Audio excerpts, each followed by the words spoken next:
In this video, we are going to multiply two fractions. Here we have the fraction 5/12 multiplied the fraction 3/20.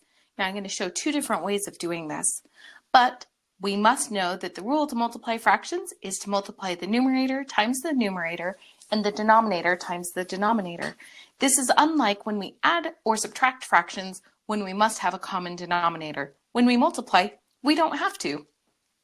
So in this one, we're going to just multiply straight across, and this means I have 5 times 3, which is 15, and 12 times 20, which is 240.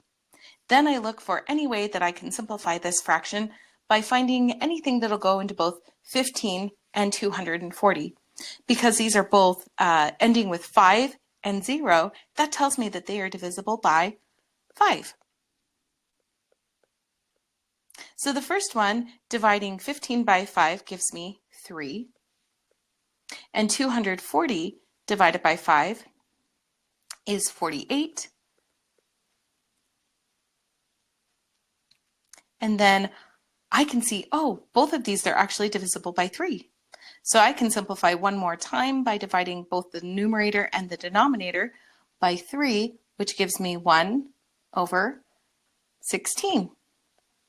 And because 1 is in the smallest form that we can get, I know that the fraction 1/16 is in simplest form. Now, another way that I can multiply is simplifying before I multiply. This is actually my preferred method because then I have smaller numbers to work with overall. So if I have 5 over 12 multiplying 3 over 20, I look for something that can be simplified on the top of any of the fractions and simplify it with one of them on the bottom, or the denominator of either fraction. So here I see that 5 and 20 can both be divided by 5. 5 divided by 5 is 1. 20 divided by 5 is 4. And I can do this because one is on the top, or the numerator, and one is on the bottom, or the denominator. And it's okay, it can be in either of the fractions. The 3 and the 12 are also something that can be simplified. 3 divided by 3 is 1. 12 divided by 3 is 4.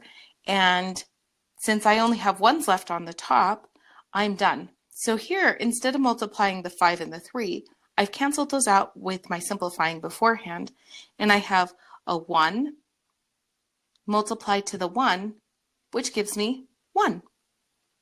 And on the bottom, I have a 4 being multiplied to a 4, which is 16, and you'll see that it's the same answer as what I got when I multiplied first and then simplified. So we have both options to us, and you can do whichever one works best for you.